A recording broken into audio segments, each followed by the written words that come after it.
Halo teman-teman, kembali lagi bersama Kamar Film. Kali ini saya akan membahas kembali ulas alur cerita film, di mana kali ini film yang akan kita bahas adalah sebuah film rilisan tahun 2015 berjudul In the Heart of the Sea. Film ini disutradarai oleh Ron Howard dan diadaptasi dari novel dengan judul yang sama. Di film ini intinya menceritakan di mana zaman dulu manusia mencari minyak di dalam perut ikan paus sebelum akhirnya ditemukan di dalam tanah. Jadi pada zaman itu, orang-orang berburu paus-paus di lautan lepas. Dan ini akan bercerita tentang sebuah tragedi yang menimpa salah satu kapal bernama Essex yang karam di lautan lepas dan menyimpan begitu banyak misteri. Jadi, langsung saja kita mulai ulasan alur cerita filmnya.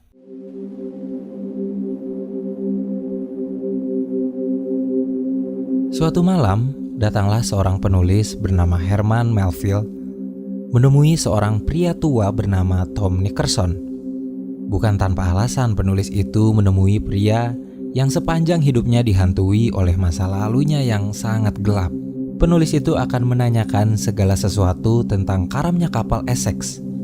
Tom Nickerson adalah satu-satunya orang yang sekarang masih hidup. Jadi, dialah satu-satunya orang yang tahu apa yang sebenarnya terjadi kepada karamnya kapal Essex. Karena penulis itu yakin, kapal itu bukan kandas begitu saja, tapi ada suatu misteri di tengah laut sana yang membuat kapal itu karam, yang dimana hal itu membuat semua awak yang selamat menjadi pribadi yang berbeda ketika kembali ke daratan. Sekarang, Tom mulai menceritakan pelan-pelan apa yang sebenar-benarnya terjadi kepada kapal Essex, di mana itu belum pernah ia ceritakan ke siapapun. Waktu itu usia Tom Nickerson masih 14 tahun.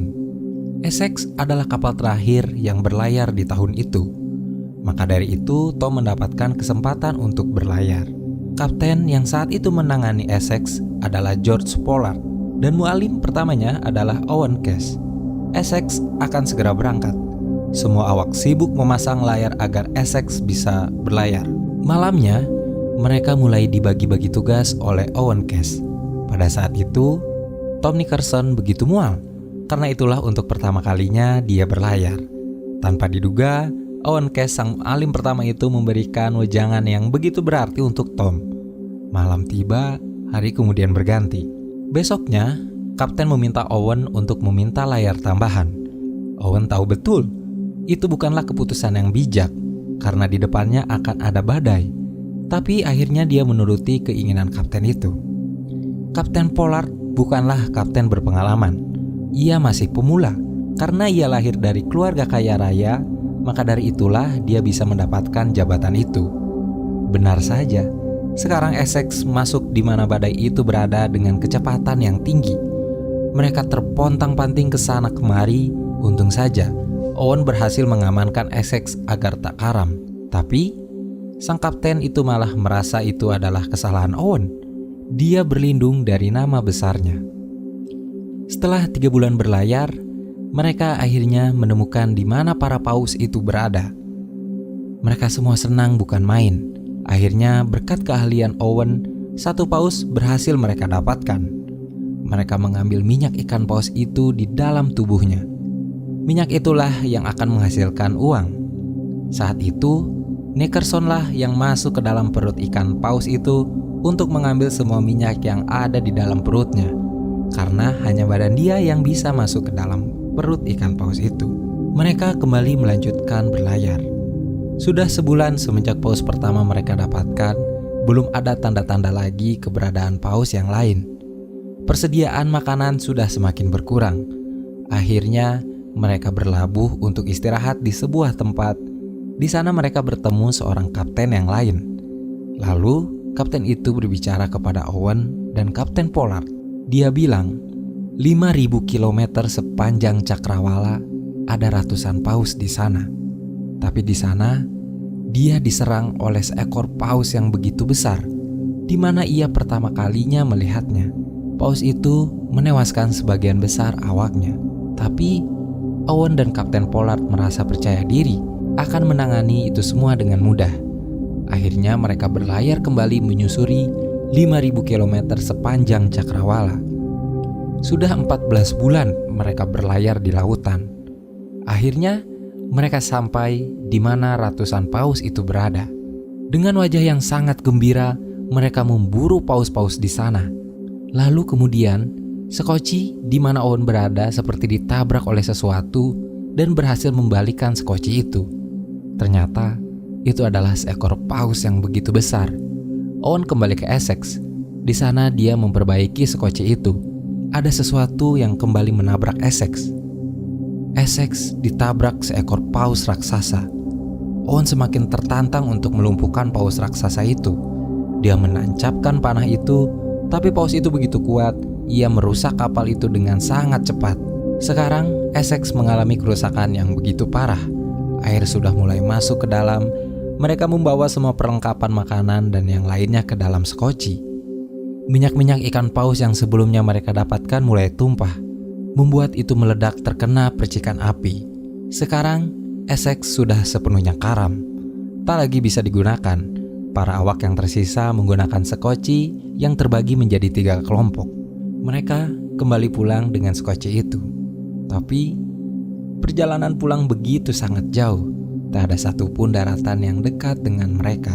Sekarang sudah 34 hari mereka terdampar. Persediaan mereka tinggal sedikit lagi. Jadi biskuit-biskuit yang ada mereka bagi-bagi agar semuanya kebagian. Kemudian mereka melihat sebuah daratan yang sontak saja membuat mereka senang bukan main. Tapi tak lama kemudian Owen menyuruh mereka semua berhenti untuk mendayung. Owen melihat paus raksasa itu. Ternyata paus itu mengikuti mereka selama ini. Paus itu menghancurkan sekoci yang ada dan menewaskan sebagian awak. Akhirnya mereka terdampar di daratan dengan sekoci yang rusak. Mereka begitu kelaparan sejadi-jadinya. Ia makan apapun yang ada di sana. Hari demi hari mereka lalui di sana tanpa makanan ataupun minuman. Kemudian mereka semua melihat beberapa tengkorak manusia tergeletak di dalam gua. Tentu saja Owen yakin tak akan ada kapal yang melintasi pulau ini. Jika mereka terus tinggal di pulau, maka mereka pun akan bernasib sama dengan tengkorak-tengkorak itu. Akhirnya, mereka memutuskan untuk pergi dari pulau itu setelah sekoci itu diperbaiki. Tapi, teman terbaik Owen, yaitu Matu, dia memutuskan untuk tinggal di pulau itu sendirian dan tak ikut pergi bersama mereka. Dengan berat hati, akhirnya Owen berpisah dengan teman terbaiknya. Sekarang sudah 48 hari mereka terdampar di lautan lepas tanpa makanan. Saat itu ada satu awak yang meninggal, mungkin karena kelaparan. Saat ingin dibuang ke lautan oleh salah satu awak, Owen langsung bilang, tak ada pelaut yang waras yang membuang apapun yang bisa menyelamatkannya. Tom Nickerson bercerita itu kepada penulis tentang bagaimana jiwa-jiwa mereka semua sudah mati saat itu. Mereka memakan setiap bagian demi bagian dari awak yang sudah mati itu. Ia menceritakan itu dengan hati yang tergetar. 71 hari sudah mereka terdampar di lautan lepas, tanpa makanan, tanpa minuman. Di sekoci Kapten Pollard, untuk bertahan hidup mereka membuat sebuah undian, di mana yang kalah akan membiarkan badannya dimakan oleh awak yang lain. Hal itu memang sangat menyakitkan, tapi itulah satu-satunya cara agar mereka bisa bertahan dari kematian. Suatu hari, saat mereka sudah diambang kematian, paus raksasa itu tiba-tiba menghempaskan tubuhnya ke udara. Mereka terus diikuti oleh paus raksasa itu selama ini. Owen sudah sangat siap untuk menombak paus itu, tapi pelan-pelan ia mengundurkan niat itu. Ia mendadak kasihan melihat paus itu. Baginya, tak ada gunanya sekarang membunuh paus itu. Akhirnya, paus raksasa itu pergi meninggalkan mereka. Sekarang, kedua sekoci itu terpisahkan oleh arus yang membawa mereka. 87 hari setelah mereka terdampar, sekoci Kapten Pollard ditemukan oleh sebuah kapal yang melintas. Yang tersisa hanya Kapten Pollard dan satu orang awaknya. Sedangkan sekoci Owen terus berlayar menuju lautan lepas tanpa adanya makanan. 90 hari sudah Owen dan awaknya terdampar di lautan lepas. Keadaan mereka sungguh mengerikan. Badan mereka semua kurus bukan main. Mungkin mereka sudah tak sepenuhnya sadar. Hingga kemudian mereka melihat sebuah daratan. Tom Nickerson membangunkan Owen Cass. Mereka diselamatkan oleh penduduk di sana. Itu adalah sebuah daratan di daerah Chile, di mana sangat jauh dari rumah mereka, hingga akhirnya mereka dipulangkan 3 bulan kemudian ke daerah mereka. Di sana mereka disambut dengan tatapan yang sangat aneh oleh orang-orang di pelabuhan. Jiwa dan hati mereka sudah tertinggal di lautan lepas bersama karamnya Essex. Owen bersyukur bukan main. Ia kembali berjumpa dengan istrinya tercinta, di mana sekarang anaknya sudah tumbuh besar. Dan itu adalah pertemuan terakhirnya Nickerson bertemu dengan Owen Cass. Setelah kejadian karamnya Essex, Kapten Pollard kembali berlayar untuk membunuh paus yang mengkaramkan kapalnya. Tapi paus itu tak pernah kembali ditemukan. Setelah itu, Kapten Pollard tak pernah berlayar lagi. Sedangkan Owen Cass, ia membeli sebuah kapal dan berlayar dengan kapalnya sendiri untuk berdagang sesuai dengan aturannya. Itulah cerita kelam yang diceritakan oleh Nick Nickerson kepada penulis yang bernama Herman Melville, yang akan dijadikan sebuah buku. Saat itu, terdengar kabar bahwa ada seseorang yang menggali tanah dan menemukan minyak di dalamnya. Syukurlah, manusia tak perlu lagi berburu paus untuk mendapatkan minyak. Penulis itu pun pergi dari sana. Herman Melville merampungkan novelnya pada tahun 1850, dan novel itu menjadi salah satu novel terbaik sepanjang masa yang diterbitkan di Amerika Serikat sampai sekarang. Kemudian, film pun selesai.